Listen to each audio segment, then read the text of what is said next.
Sir, सबसे पहला सवाल जो मेरे जहन में आता है, क्योंकि आपका खुद का एक बैंक है, तो एक आम व्यक्ति या एक इंसान खुद अपना बैंक कैसे खोल सकता है? हमारा जो बैंक है वो नागरिक सहकारी बैंक है, अर्बन कोऑपरेटिव बैंक। उसमें जितने भी जो शेयर होल्डर्स होते हैं वो फीमेल होंगे। क्रियान्विति की चित्तौड़ में ऑफिस खोलने के बाद में 12 बजे डे खत्म होता है तो पूरा जितना लेन देन हुए दिन भर के वो सारा बैलेंस शीट बन जाती है। नाम तो zero balance account. Test and talk show में आप सभी का बहुत बहुत स्वागत है। आज हमारे साथ चित्तौड़ अर्बन कोऑपरेटिव बैंक के चेयरमैन आई.एम. सेठिया सर हमारे साथ मौजूद हैं। सर, आपका बहुत बहुत स्वागत है हमारे शो पे। नमस्कार सर, सबसे पहला सवाल जो मेरे जहन में आता है, क्योंकि आपका खुद का एक बैंक है, तो एक आम व्यक्ति या एक इंसान खुद अपना बैंक कैसे खोल सकता है? हमारा जो बैंक है कोऑपरेटिव सेक्टर में है। सामान्यतया बैंक सरकार प्रमोट करती है। कोई प्राइवेट व्यक्ति बैंक खोलना चाहता है तो बहुत बड़ी पूंजी चाहिए, लगभग 500 करोड़ रुपए की, और लाइसेंसिंग लेनी पड़ती है। ये आसान काम नहीं है, लेकिन कोऑपरेटिव सेक्टर में बैंक बनाना एक आसान प्रक्रिया मैं कह सकता हूँ। हमारा जो बैंक है वो नागरिक सहकारी बैंक है, अर्बन कोऑपरेटिव बैंक। यानी शहरी क्षेत्रों में जो मध्यम वर्ग के लोग हैं उनकी आर्थिक स्थिति को मजबूत करने के लिए किस प्रकार से फाइनेंशियल कंट्रीब्यूशन लोन के माध्यम से हो या अन्य किसी माध्यम से हो कर सकते हैं, उनको एक तरह से आर्थिक दृष्टिकोण से अपलिफ्ट करना, ये प्रमुख उद्देश्य है। तो मैं भाग्यशाली हूँ कि अर्बन कोऑपरेटिव बैंक मेरी जानकारी में इंडिया का लास्ट बैंक हमारा चित्तौड़ का बैंक है। उसके बाद लाइसेंसिंग बंद हो गई। अभी नई लाइसेंसिंग के लिए कोई पॉलिसी आई नहीं है, सरकार विचार कर रही है, लेकिन ये हमारा बैंक केवल अर्बन एरिया के लिए बनाया है। मैं बात करूँ बैंक कैसे प्रारंभ हुआ, तो मैं बॉम्बे में 79 से 84 में सीए में पढ़ रहा था, मैं सीए कर रहा था। उस वक्त अभी केंद्रीय मंत्री पीयूष गोयल जी हैं, उनके पिताजी थे डॉक्टर वेद प्रकाश गोयल, वो एक बैंक के चेयरमैन थे, जन कल्याण नागरिक सहकारी बैंक। तो उसके एक साइंस ब्रांच का इनोग्रेशन था। उस समय के नेता आरिफ बेग ने उसका किया था शुभारंभ। तो मुझे उस उद्घाटन समारोह में भाग लेने का अवसर मिला। तो मैं चूँकि सीए कर रहा था, पहली बार नाम सुना, उत्सुकता थी। बॉम्बे में सीए कंप्लीट करने के बाद 84 में मैं चित्तौड़ आया, सीए का प्रैक्टिस स्टार्ट किया। तब सोचा कि वो बैंक कि हम चित्तौड़ में ओपन कर सकते हैं क्या। तो वो बीजारोपण हुआ बॉम्बे में। क्रियान्विति की चित्तौड़ में ऑफिस खोलने के बाद में काफ़ी लंबी प्रक्रिया उसकी होती है लाइसेंसिंग की, लेकिन करते करते करते करते 11 नवंबर 1999 को कोऑपरेटिव सोसाइटी का पंजीयन कराया। उसके बाद बैंकिंग लाइसेंस के लिए अप्लाई किया और लाइसेंस आने के बाद में पहली ब्रांच 14 मई 2001 को प्रारंभ की। तो 14 मई 2001 मैं समझता हूँ कि 25 साल हो गए हैं। हमारा रजत जयंती वर्ष चल रहा है। हाल ही 7 जून को महामहिम राज्यपाल राजस्थान ने रजत जयंती वर्ष का शुभारंभ किया। तो मैं सोचता हूँ कि ये बैंक जो है एक प्रक्रिया है लाइसेंस लेने की। लाइसेंस ओपन है नहीं है, अभी मेरी जानकारी में लाइसेंसिंग की प्रक्रिया ओपन नहीं है, लेकिन जब भी ओपन होती है तो सामान्य व्यक्ति छोटा bank urban cooperative bank cooperative sector में खोल सकता है। बड़ा बैंक निजी सेक्टर में, प्राइवेट सेक्टर में तो लाइसेंसिंग की प्रक्रिया चालू होती है, उसके बाद खोल सकता है। तो क्या आया लगती है, कितना खर्चा आता है एक बैंक खोलने के लिए, क्या क्या फॉर्मेलिटीज़ हैं? निजी बैंक जो खोलते हैं उस पर तो लगभग 500 करोड़ के ऊपर की कैपिटल चाहिए। ओके। लेकिन ये अर्बन कोऑपरेटिव बैंक है, छोटा बैंक है, शहरी क्षेत्र का बैंक है। छोटे छोटे जो प्रोमोटर्स हैं, शेयर होल्डर्स हैं, वो प्रमोट करते हैं इस बैंक को।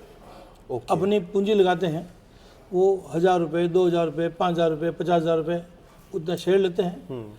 उनकी जो शेयर कैपिटल होती है उससे बैंक बनता है। तो सामान्यतया उसको एंट्री पॉइंट नॉर्म्स बोलते हैं। अगर आपने लाइसेंसिंग की प्रक्रिया पूरी कर दी तो मिनिमम कितनी कैपिटल चाहिए, it depends on population. Chittor की संख्या पॉपुलेशन कम है, जयपुर की ज़्यादा है, दिल्ली की ज़्यादा है। It depends on population. Entry point norms बना रखे हैं कैटेगरी ABCD करके, उसमें जितनी कैपिटल प्रिस्क्राइब कर रखी है उतने की राशि मेंबर्स मिलकर के कलेक्ट कर लेते हैं और वो शर्तें पूरी करने के बाद वो बैंक ओपन कर सकते हैं। इसमें खासतौर से अर्बन बैंक में महिला बैंक भी महिलाएं प्रमोट करती है, तो वुमेन के द्वारा संचालित अर्बन कोऑपरेटिव बैंक भी है। ओके, तो उसमें जितने भी जो शेयर होल्डर्स होते हैं वो फीमेल होंगे, ऐसा? महिला में तो फीमेल कंपल्सरी है। ओके, जो आपका है उसमें दोनों हो सकते हैं, दोनों जेंडर हो सकते हैं ना। अच्छा, एक जो सवाल मेरे जहन में आया कि जो आपके बैंक में जो फंड्स आते हैं, जो ग्राहक जो है वो पैसा जमा कराता है, तो उसको मनी रोटेशन कैसे चलता है? उस पैसे का होता क्या है, कैसे वो कैसे रोटेट होता है? जैसे हमने बताया जी। इनिशियली जो अंशधारी हैं, शेयर होल्डर हैं, वो पैसा देते हैं, वो कहलाती है शेयर कैपिटल। एक ही फंड बेस हो गया। उसके अलावा जो कस्टमर से आती डिपॉजिट वो विभिन्न खातों के माध्यम से, चाहे बचत खाता हो, स्थायी जमा खाता हो, रेकरिंग अकाउंट हो, इस प्रकार से जो पैसा आता है उसको बोलते हैं पब्लिक डिपॉजिट। जमा होती है, उस पर ब्याज मिलता है। इस पैसे को हम लोन देते हैं, तो उसमें एक RBI की कंडीशन है, लाइसेंसिंग की शर्त, कि कुछ पैसा SLR और CRR बोलते हैं, वो रिजर्व पैसा रखना पड़ता है।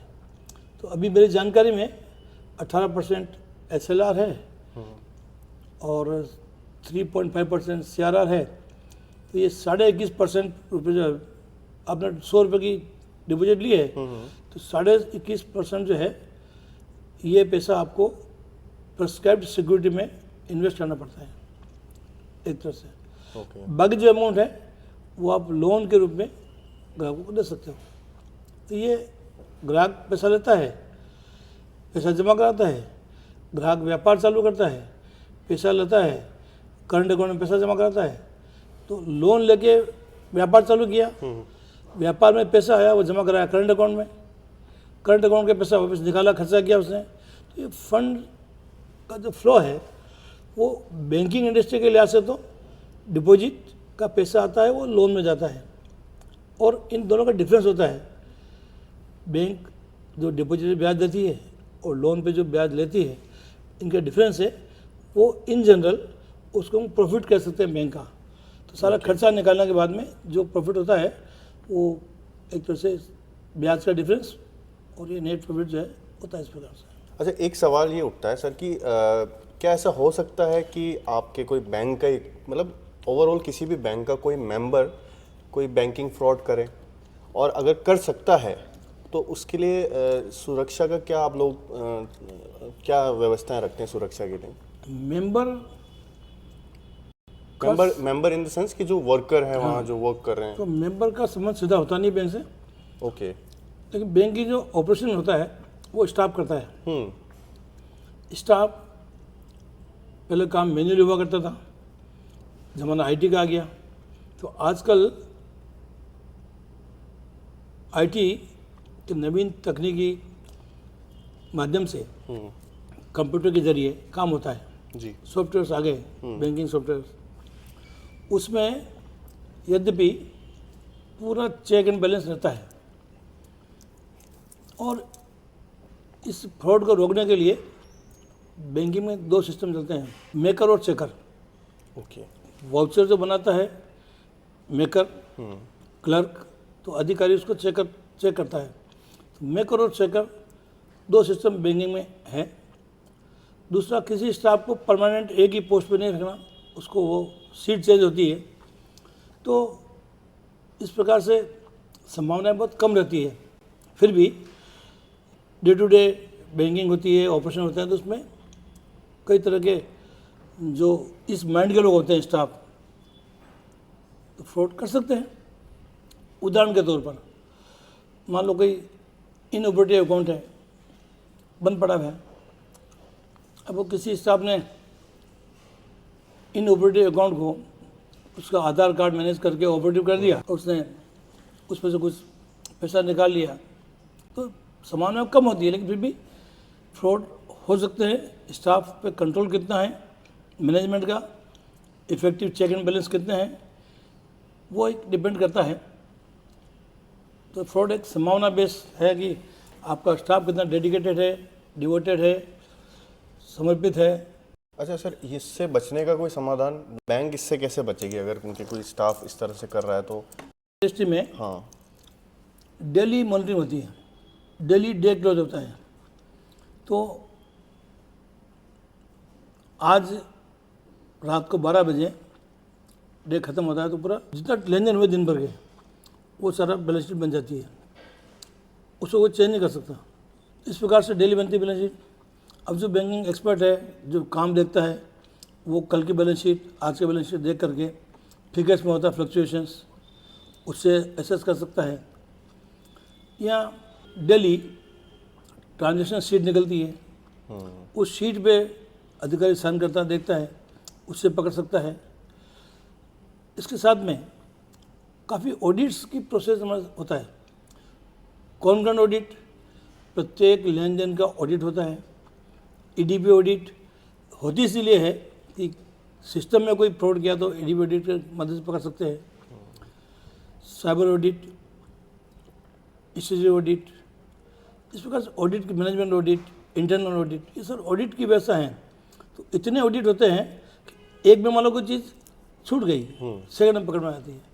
तो ऑडिट में पकड़ में आने की संभावना पूरी रहती है, बेशर्त कि जो व्यक्ति ऑडिट कर रहा है वो पूरा एक्सपर्टाइज हो, एक्सपीरियंस हो, अनुभव हो। जनरली इस काम के लिए एक्सपीरियंस लोगों को लगाते हैं, जिसको बैंकिंग इंडस्ट्री में काम करने का प्रैक्टिकल नॉलेज हो। ओके। तो इसलिए मतलब मुश्किल ही है, बिल्कुल नामुमकिन की तरह है फ्रॉड होना।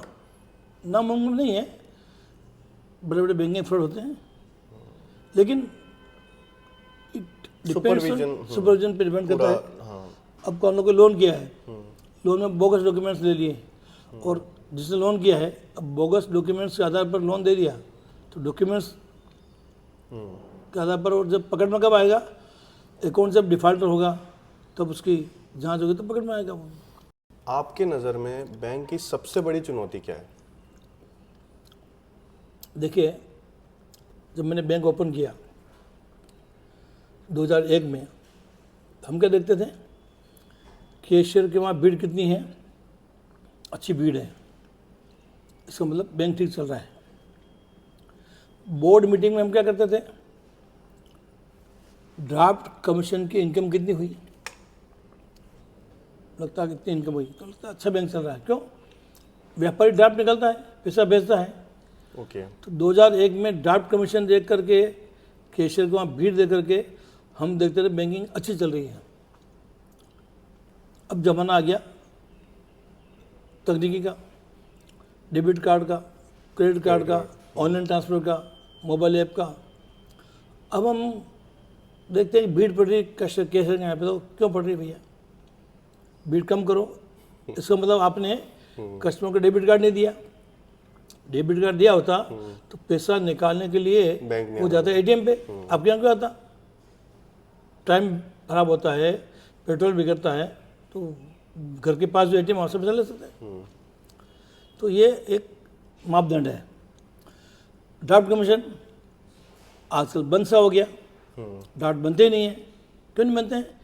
हमारा खुद का बैंक का मोबाइल ऐप है, तो मोबाइल बैंकिंग ऐप से कस्टमर परचेजिंग कर सकता है, पेट्रोल भरा सकता है, टिकट बुक करा सकता है, एक अकाउंट से दूसरे में ट्रांसफ़र कर सकता है, और ये सर्विसेज 24 आवर्स आती है। 365 दिन 24 घंटे सर्विसेज अवेलेबल रहती है कस्टमर को। रात को 12 बजे लगता है मुझे ट्रांसफ़र करना है मेरे भाई के अकाउंट में, कर सकता है, व्यापारी के अकाउंट में कर सकता है, कोई दिक्कत नहीं है। तो ये जो सिस्टम्स डेवलप हुए हैं उसके कारण से एक बहुत बड़ा चेंज जो है बैंकिंग फील्ड में आया है। लेकिन चुनौती की बात आपने की है, तो चुनौती तो साइबर फ्रॉड की चुनौती बहुत बड़ी चुनौती है। साइबर फ्रॉड को रोकने में इतने फ्रॉड हो रहे हैं, तो हम तो जो आरबीआई प्रिस्क्राइब करती है वो पूरा चेक बैलेंस लगाते हैं, और सारा सिस्टम जो है आरबीआई ने फिक्स कर रखा है कि किस कैटेगरी के बैंक है, किस प्रकार का साइबर कंट्रोल चाहिए, क्या क्या इंस्ट्रूमेंट चाहिए, क्या क्या ऑडिट चाहिए, वो सब करते हैं। अच्छा, जो पुराना तरीका था आपने जो बताया, जो कैश लाइन में भीड़ होना और जो भी, और अभी जो डेबिट क्रेडिट कार्ड का जो दौर आया, बैंक को प्रॉफिट ज़्यादा कहाँ होता था? पुराने वाले स्टाइल में ज़्यादा हुआ था या अभी वाले दौर में ज़्यादा होता है? इसमें प्रॉफिट मायने रखता नहीं है, ड्राफ्ट बनता है, समय लगता है, कॉस्टिंग इसमें लगती है,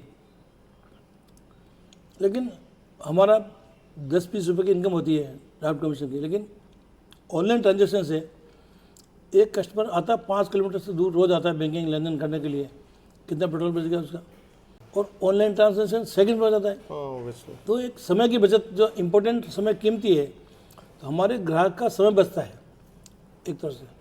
तो ये नया जो डेवलपमेंट हुआ है, एक तरह से ये कभी कल्पना नहीं की थी लोगों ने, लेकिन आज लगता है कि ये अच्छा है, समय की बचत हो रही है, पैसे बच रहे हैं, और ग्राहक जो है वो बैंक आता था, समय लगता था, स्टाफ काम करता था, अब आने की जरूरत ही नहीं है।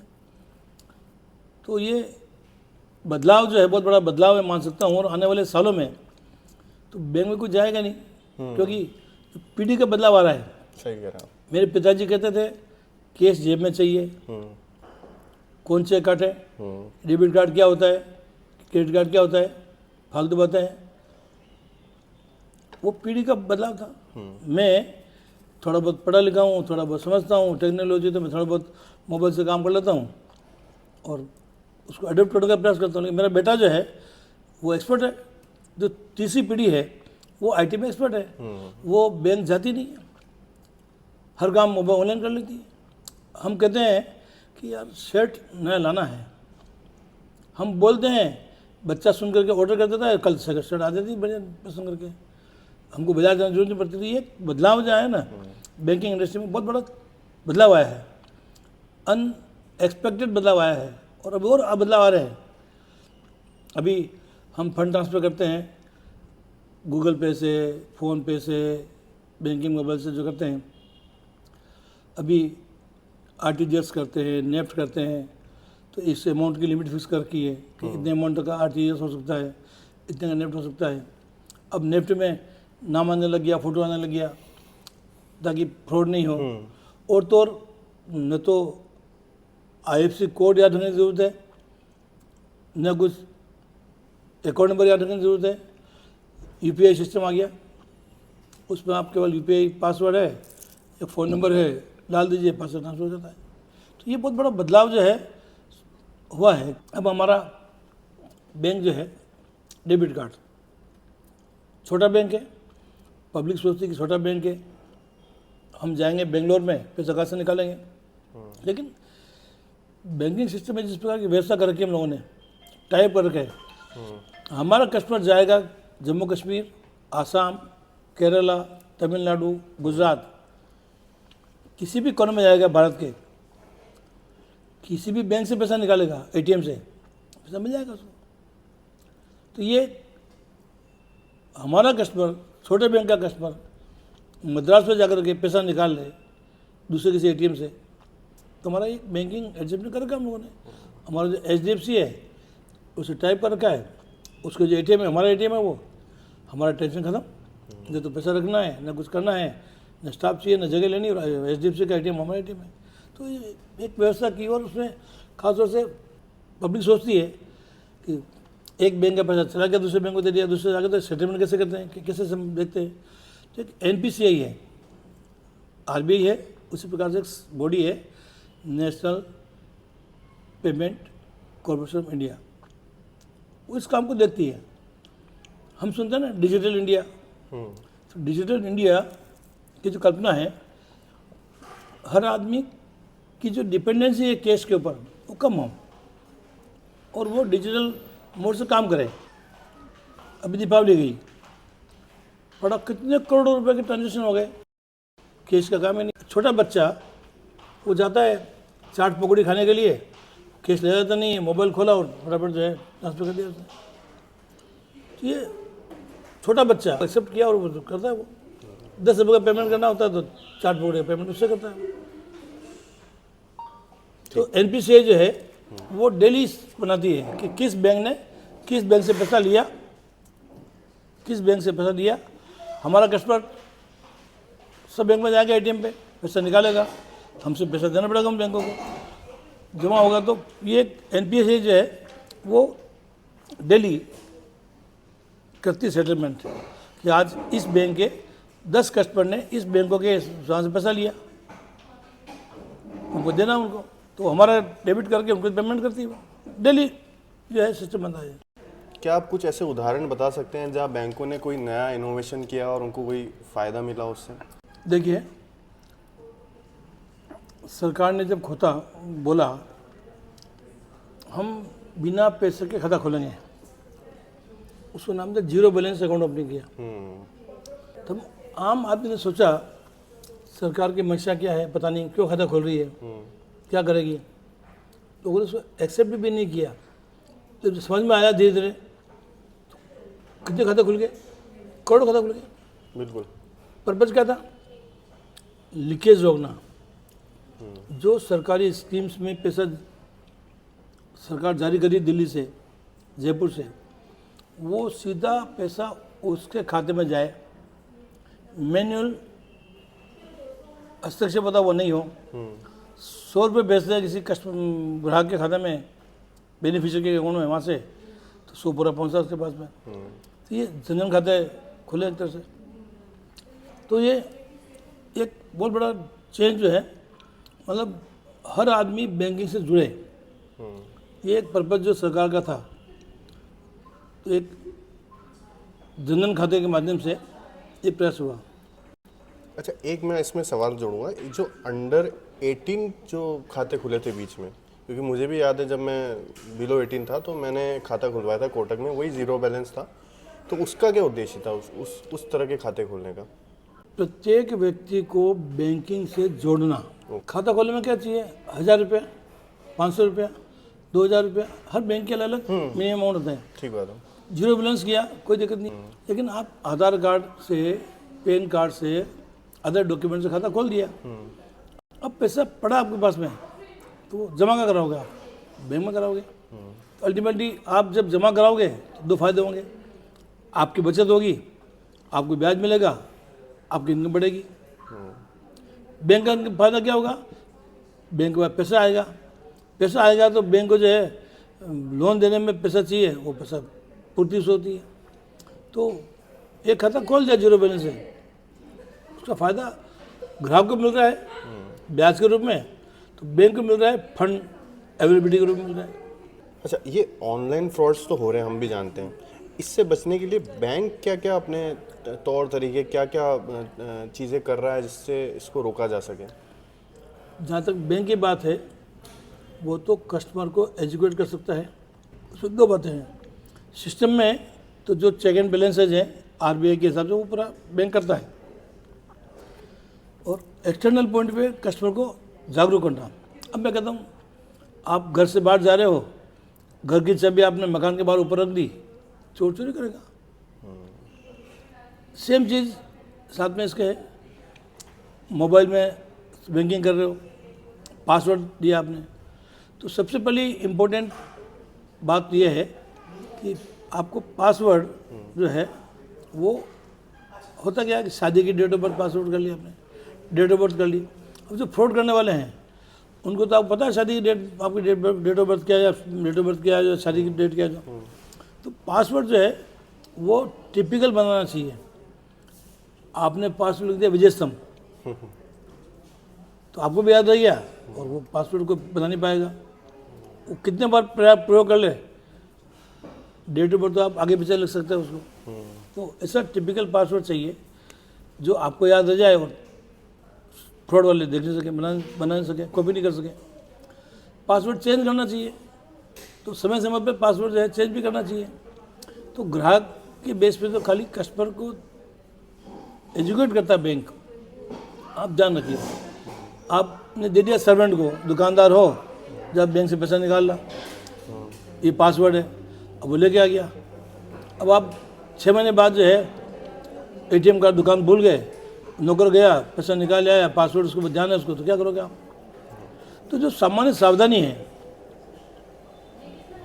बैंक के लिए तो आरबीआई ने प्रतिबंध कर रखा है कि आप ये मेजर फॉलो करेंगे फ्रॉड को रोकने के लिए, तो कस्टमर को तो बैंक गाइड कर सकता है, ये पब्लिक को जागरूक खुद को होना पड़ेगा। तो पब्लिक खुद जागरूक हो जाएगी, हमको सावधानी रखनी है। तो फ्रॉड पे मतलब आते मैसेज पढ़ते हैं, उसके बाद भी क्लिक कर देते हैं। कोई मैसेज आया, तो आपका लाइट का बिल जमा नहीं हुआ, करा दीजिए। अब आप क्लिक करो उसके ऊपर और वो हो सकता है फ्रॉड हो। क्लिक किया, ट्रांसफर किया पैसा। तो आप जानते हो क्लिक क्यों करना, आरसीबी का सिस्टम है। तो वो आप किसी चीज़ को क्लिक करने के लिए पहले आप स्वयं एसेस करिए कि वो साइट सही है कि नहीं है, ऐप सही है कि नहीं है। अभी आजकल लोन क्या चल रहा है, लोन ऑनलाइन इंस्टेंट लोन दे देंगे आपको 10,000 रुपये का।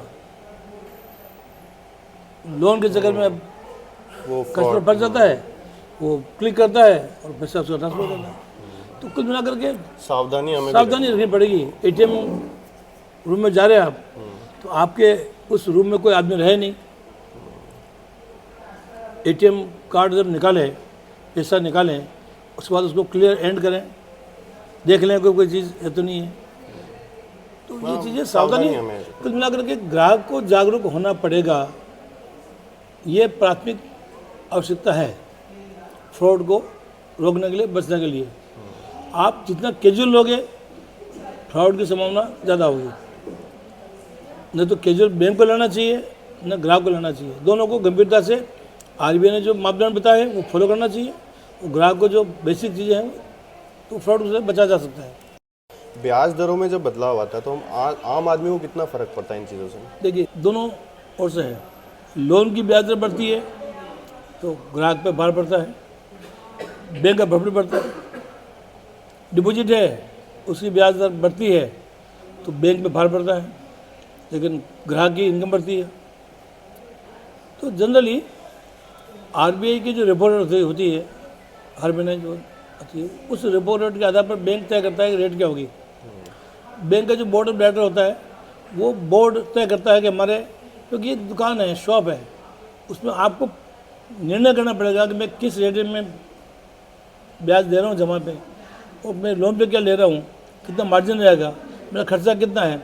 एक सामान्य व्यापारी जो अपना एसेस करता है प्रॉफिट कमाने के लिए, वही एक बैंकर होने के नाते बोर्ड ऑफ डायरेक्टर्स को ये सावधानी रखनी पड़ेगी। मेरे कॉस्ट ऑफ फंडिंग क्या हो रही है, कॉस्ट ऑफ डिपॉजिट क्या आ रही है, मेरा एक्सपेंसेस क्या आ रहा है, और सारे एक्सपेंसेस एडमिनिस्ट्रेटिव खर्चे क्या आ रहे हैं, सैलरी क्या हो रही है, और जो खास तौर से आईटी में खर्चा हो रहा है कितना हो रहा है, ये सब एसेस करके रेट तक करनी होती है। तो और कंपटीशन भी करना पड़ेगा, क्योंकि हाँ, सही बात है। कंपटीशन कितना है बैंकिंग आजकल। क्योंकि अगर बैंक ने ध्यान नहीं रखा, आपने आधा % ब्याज ज़्यादा ले लिया, दूसरे बैंक की ब्याज कम है, तो कस्टमर तुरंत बढ़ जाएगा। लोन आपको ध्यान नहीं रहेगा, लोन का चला गया और सुबह देखेंगे तो लोन का अकाउंट चला गया, इस बैंक से वहाँ शिफ्ट हो गया, टेक ओवर कर लेते हैं लोन का। एफडी आपकी है, ब्याज दर कम की, एफडी आपकी आपके बैंक से निकल के दूसरे बैंक में चल जाएगी। तो बैंकर के नाते ये आवश्यक है कि आपके डिपॉजिट की रेट, आपके लोन की रेट, मार्केट की कंपटीशन कितनी है, पब्लिक डिमांड कितनी है, फ्लो किस प्रकार से मेंटेन करना है, आपको डिपॉजिट चाहिए या लोन देना है, एक तरह से वो सारा देख करके आप तालमेल करेंगे तो रेट तय हो पाएगी।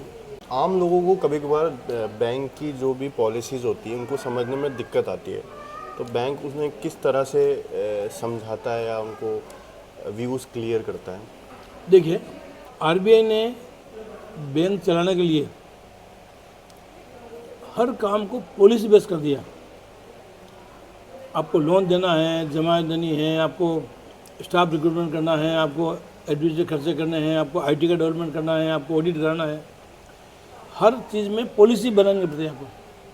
तो बैंकिंग को कंट्रोल करने के लिए आरबीआई के पार्ट पे पहले आप पॉलिसी ड्राफ्ट करिए।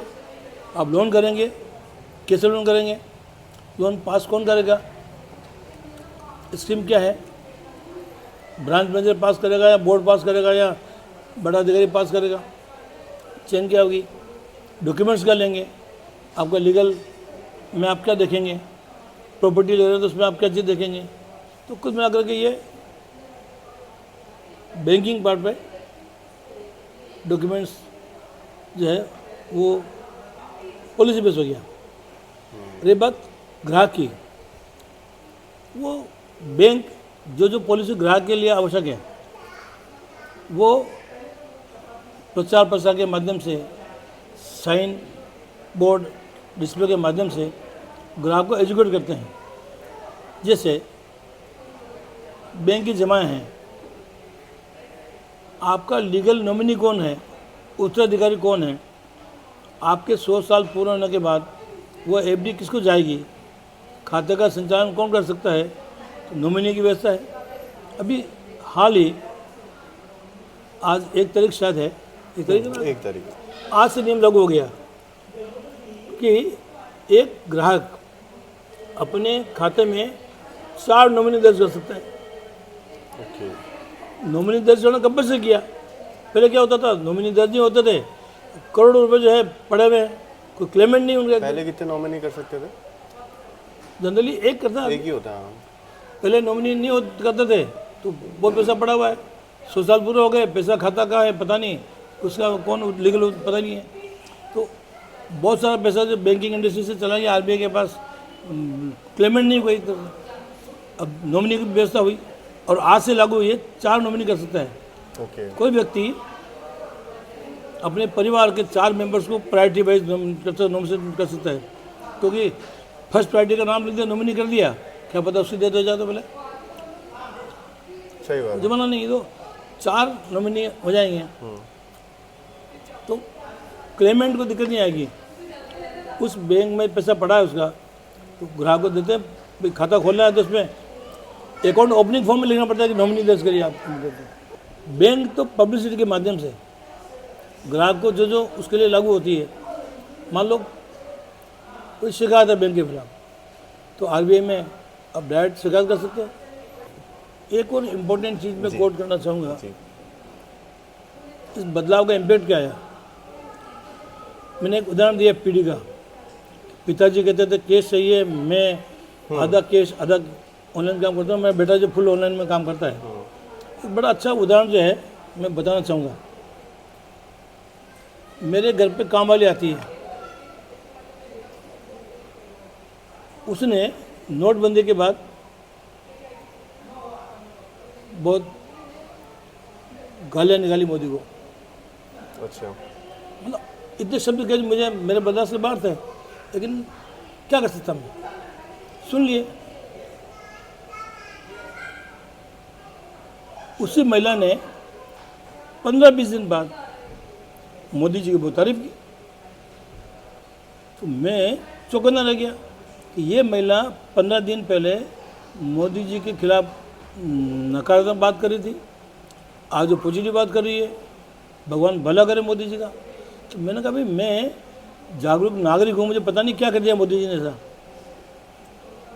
मैंने उससे पूछा, मैंने कहा भाई जी आप पहले तो मोदी जी को भला बुरा करे थे, आज आप तारीफ कर रहे हो मोदी जी की, तो क्या बात हो गई थी। बहुत अच्छा उदाहरण है टेक्नोलॉजी चेंज का ये। उसने कहा कि भाई साहब मैं काम करती हूँ आपके यहाँ, आप मुझे पैसे देते थे कैश, मैं घर ले जाती मैं, तो मेरा पति पैसे छीन लेता और वो शराब पीता उसकी। बच्चों को पढ़ाने के लिए घर खर्च के लिए पैसा मेरे पास बचता नहीं, तो कम बचता, क्या करती मैं, मजबूर थी मैं। लेकिन मोदी जी ने खाता खोला बैंक में, जन धन अकाउंट खोला, अकाउंट खोल दिया, डेबिट कार्ड दिया, ले लिया मैंने।